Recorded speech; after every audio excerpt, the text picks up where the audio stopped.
이상이 있어서 오늘 이 당선자 워크숍에 참석을 할 수 있는지 이렇게 생각을 했습니다.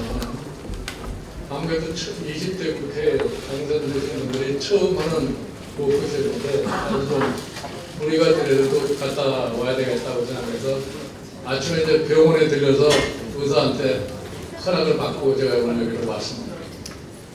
저는 사실 오늘 여러분에게 특강을 하려고 그럴 것 같으면 시간을 꽤 많이 허락을 받아서 얘기를 해야 되는데 뭐 한 20분 내지 30분 정도의 시간밖에 주어지지 않기 때문에 아주 이 압축을 시켜가지고서 몇 가지 말씀드리겠습니다. 여러분들이 선거를 겪으시면서 우리 당이 내건 구호가 뭐라는 것을 절대로 잃어버리셔서는 안 됩니다. 우리는 문제는 경제다 이렇게 가지고서 표를 얻어서 제1당이 되었습니다. 그럼 경제가 뭐가 문제고 이 문제를 어떻게 풀어나가야 할 것이냐 이거를 금년서부터 시작하는 정기국회에서 내년에 대선에 이르기까지 여러분들이 국회에서 활발한 토론을 전개해야 됩니다. 선거를 잘 경험해 보시면 잘 아시겠습니다. 국민에게 약속한 선거의 구호가 실종이 되어버리면 그 다음에 국민은 절대로 그 당의 지지를 보내지는 않습니다. 이번 선거 결과가 그거를 명확하게 입증을 했다고 해도 과언이 아닙니다. 지금 우리 국민들의 생각에 가장 걱정하는 것이 뭐냐, 이대로 대한민국 경제가 제대로 지탱이 될 수가 있고 앞으로는 그러면 뭘 먹고 살 것이냐에 대해서 걱정이 많습니다. 성장률은 점점 내려가고 있습니다. 금년도에도 2.5% 이상의 성장률을 예상했습니다만 벌써 1, 4분기 조금 지나가지고서 성장률을 2% 초반으로 지금 하향 조정하고 있는 추세입니다. 그럼 우리 경제가 왜 이렇게 되느냐 하는 걸 한번 생각해 보도록 하겠습니다. 과거에 우리가 60년대부터 시작해서 70년대 중화학고 이거를 바탕으로 해서 그동안 우리 경제가 마치 승승장구하는 것 같은 그런 모습을 보였습니다. 우리가 90년대만 하더라도 최소한도 6, 7%의 성장률이 가능했다고 생각하고 있었습니다만 2000년대 들어와서 성장률이 4, 5%는 떨어지고 지금 2010년이 지난 다음에는 성장률이 3%대 유지로다가 이제 급기야는 2% 안으로 내려갔습니다. 우리가 만약에 선진국이라고 가정할 것 같으면 2%의 성장률이 결코 나쁜 성장률이 아닙니다. 2%만 성장을 해도 이 선진국의 경제가 굉장히 호황이라고 얘기를 합니다. 그런데 우리같이 아직 완전한 선진국이 되지 않는 나라의 성장률이 2% 정도에 머물러 있고 잘못 나가는 1%대로 떨어질 수 있는 이런 가능성이 너무나 큽니다. 여러분들이 잘 아시다시피 우리 이웃 일본이라는 나라를 한번 생각을 해보면 일본이라는 나라가 1973년 1차 월쇼크 때까지는 연평균 8% 성장을 하다가 1차 월쇼크 이후 80년대 말까지 4% 정도 성장을 하다가 90년대 들어와가지고 93년 경기 침체가 한번 오는 이래 지금 20년 동안 겨우 1% 혹은 0%의 성장률밖에 보이지 못하고 있습니다. 이렇게 해서 우리가 일본을 가리켜서 20년 잃어버린 20년을 뺐다고 얘기합니다. 그런데 저희도 지금 현재 보면 2%의 성장이 이게 어느 정도 지속이 될 것이냐 이것도 우리가 가늠할 수가 없습니다. 자, 내년에 갈 것 같으면 다시 1%의 성장률로 만족해야 할지도 모르는 그런 상태입니다. 또 왜 이런 현상이 생겼냐? 지금 세계가 아주 굉장히 급속도로 세계 경제가 바뀌고 있습니다. 한때는 IT 하더니 최근에 와서는 IT를 넘어서 가지고 뭐 AI니 바이오니 이런 식으로 얘기를 하고 있습니다. 우리는 말은 굉장히 풍성하게 다릅니다. 우리가 IT 강국이고 앞으로 AI도 잘할 수 있고 바이오도 잘할 수 있다. 그런데 실상을 놓고 볼 것 같으면 전혀 그렇게 보이지는 않습니다. 여러분들이 그런 얘기를 해서 대한민국의 삼성전자, 현대자동차 이것이 우리가 얘기하는 소위 말하는 현금 빨아들이는 캐시파워라고 얘기를 합니다. 이 자체가 지금 점점 취약한 상태에 들어가고 있습니다. 그리고 우리가 이웃의 중국의 발전의 속도를 보고 보면 앞으로 2, 3년 내에 그동안 조금 기술의 우위를 보였던 이러한 전 산업이 중국에 내줄 수밖에 없는 그러한 입장에 서 있습니다. 그럼 여기서 우리가 무엇을 어떻게 해야 할 것이냐? 경제의 실상은 그런가 하면 우리가 사회의 전반적인 구조를 보고 보면 양극화의 심화로 인해 가지고 사회 갈등 구조는 엄청나게 커지고 있습니다. 한편 이러한 소위 양극화의 구조, 소위 빈부의 격차가 심한 나라, 이 자체는 그 양극화 현상 그 자체가 결국은 성장률을 또 방해하는 그러한 역할을 하고 있습니다. 그래서 세계의 모든 나라들이 지금 뭐를 생각하고 있느냐, 특히 선진국, 세계의 유수한 소위 국제통화기구라든가 OECD라든가 각종 국제연구기관들이 지금 이 상황을 극복하기 위해서 해결할 수 있는 방법이 뭐라고 얘기를 할 것 같으면 포용적 성장을 해야 된다고 얘기합니다. 그런데 포용적 성장이라는 것을 어떻게 형성을 할 것이냐 하는 것에 대해서 아주 연구가 심화되고 있는데 지금 우리 형편에서는 그런 것도 별로 관심이 없는 것 같습니다. 저희가 선거 때 우리 당이 앞으로 제안하는 바가 포용적 성장이라고 이렇게 얘기를 했습니다만 이 점에 대해서 우리가 무엇이 포용적 성장이라고 하는 것을 갖다가 좀 개념상으로 분명히 알아야 됩니다. 흔히들 얘기해서 우리의 경제 질서를 소위 시장경제 질서라고 얘기합니다. 그런데 이 시장경제 질서라는 것은 하늘에서 자연적으로 떨어진 질서가 아닙니다. 흔히 고전주의 경제학에서 얘기하는 시장의 경쟁의 질서라는 것은 자연이 준 질서라고 얘기를 하지만 그 자연이 준 질서를 가지고는 시장 경제가 유지가 되지가 않습니다. 이렇기 때문에 시장을 어떻게 형성하고 그 시장을 어떻게 보호할 것이냐 이거를 우리가 냉정하게 생각합니다. 이 시장을 형성을 하고 시장을 육성하는 역할을 하는 데가 보호하는 역할을 하는 것이 바로 의회입니다. 그런데 과연 우리 국회라는 것은 그 기능을 했느냐? 오늘날 자본주의 세계가 안정적으로 발전한 주요의 요인이라는 건 뭐냐면 시장이라는 것과 의회 민주주의 예를 들고 있습니다. 시장이라는 것은 자연적으로 내버려 둘 것 같으면 약자는 몰라 그러고 강자만 남게 됩니다. 그럼 결국 가서 시장도 홀로서는 존재할 수 없기 때문에 이것에 대한 원래의 시장의 원리를 보호해주지 않을 것 같으면 시장은 효율을 발휘하지 못합니다. 이거를 조정해주는 기능이 각종 제도를 만들어내는 의회 민주주의입니다. 그런데 그 현장에 와서 의회 민주주의라는 것도 그 기능을 제대로 하지 못합니다. 왜 그 기능을 제대로 하지 못하느냐?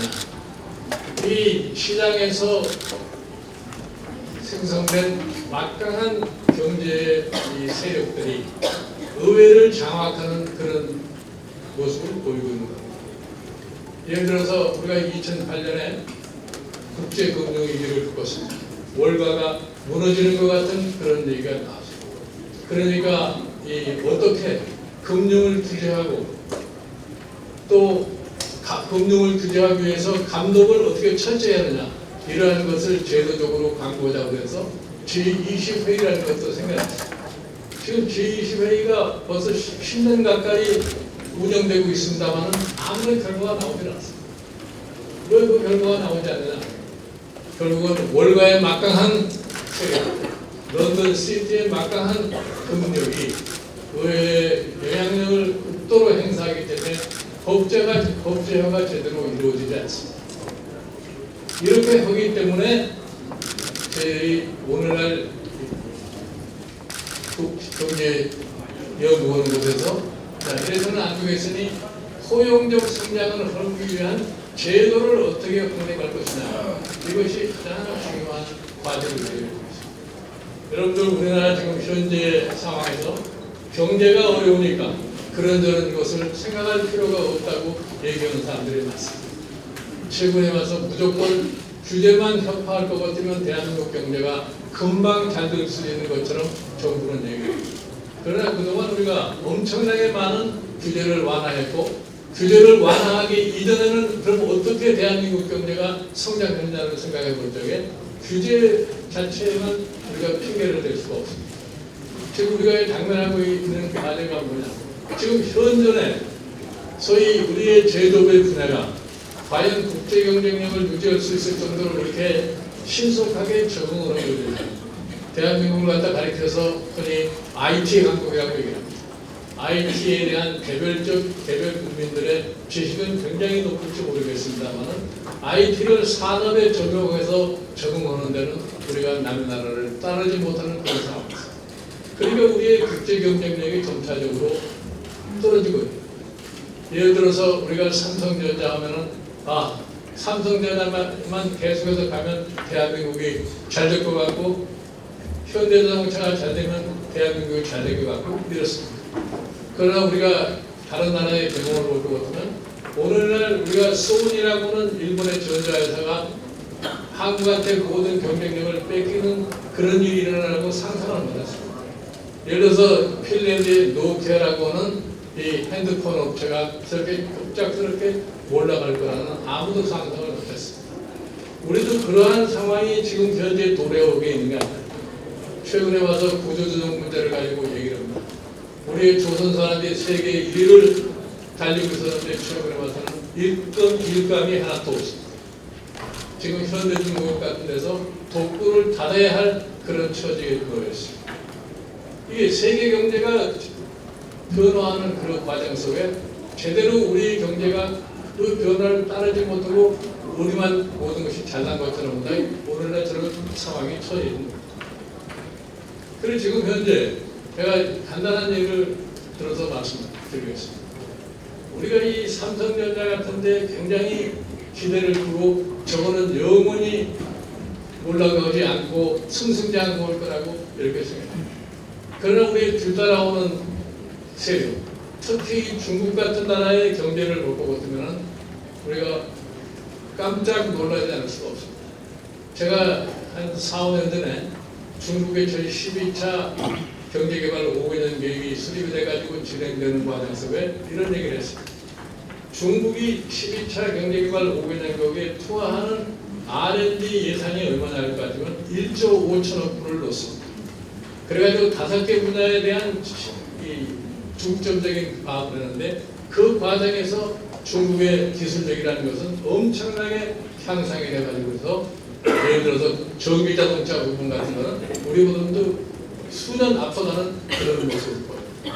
그런데 지금 13차 금년서부터 시작하는 13차 경제개발 5개년 계획을 보고 같으면 집중적으로 투자하는 예를 하나 들면은 사실 반도체에 투자를 한다는 거예요. 지금 한 2년 정도만 될 것 같으면은 중국의 반도체 기술과 지금 삼성전자의 반도체 기술이 거의 같아진다고 해요. 지금 삼성 반도체가 생산하는 것이 14나노미터라고 하는 것을 칩을 제일 하고 있는데 이제 다른 나라에서 10나노로 넘어가고 있어요. 대만의 업체가 10나노로 넘어가요. 이렇게 되니까 인텔이 삼성에다 주문하던 이 칩의 주문을 대만으로 옮겨가고 있다. 그러니까 지금 이 소위 말하는 이 반도체의 아주 경량화 이것이 최고로 갈 수 있는 단계가 어디냐면 5나노미터 정도가 될 거라고 해요. 그럼 2020년이 될 것 같으면 반도체를 생산하는 한국, 대만, 중국이 전부 다 똑같은 제품을 생산할 수 있는 그런 상황에 그러면 거기에서 격차는 뭐냐? 임금의 격차. 그럼 우리가 중국의 임금을 따라갈 수 있는 그러한 능력이 없기 때문에 결과서 우리 시장은 뺏길 수밖에 없다. 그러면 지금 현재 거제, 울산, 조선소, 우리나라의 조선소에 한 20만 명이 고용이 되어 있습니다. 거기에 조선소에 납품하는 부품업체가 한 1,400개 정도 됩니다. 이 사람들을 앞으로 어떻게 변화를 시켜서 생존이 가능하게 만들어줘야 되느냐. 이것이 지금 우리가 가지고 있는 커다란 난제입니다. 아주 장기적으로 봤을 때 그렇습니다. 그래서 우리가 구조조정을 우리가 야당으로서 구조조정을 갖다가 실질적으로 행사를 할 수가 없습니다. 그래서 정부의 구조조정에 소위 청사진이 어느 정도 나오느냐를 갖다가 보고서 그것에 대해서 우리가 어떻게 대처하느냐 하는 것은 할 수가 있습니다. 그 다음에 이제 우리가 미래를 생각할 것 같으면 흔히들 얘기하는 제가 어저께 서울신문에 주최하는 AI와 이 바이오라고 하는 포럼을 다녀왔습니다만 그 포럼을 볼 것 같으면 장래가 굉장히 황홀하게 느껴져요. 그러면 AI라고 하는 것은 우리나라에 비로소 지난번 이세돌과 알파 555 한번 바둑대회를 하고 난 다음에 그래서야 비로소 AI가 뭔지 우리나라에 잘 알려진 겁니다. 그런데 벌써 뭐라고 얘기를 하냐면 AI의 준비를 하기 위해서 우리가 뭐 예산을 얼마를 책정했는지 이런 얘기가 나옵니다. 그러나 실질적으로 우리가 봤을 적에 그럼 AI를 제대로 주도할 수 있는 이러한 인력은 확보하고 있느냐? 그 인력을 내가 보기에는 별로 확보한 인력이 없다고 봐요. 이러한 것들이 모두 우리가 처리해야 할 과제입니다.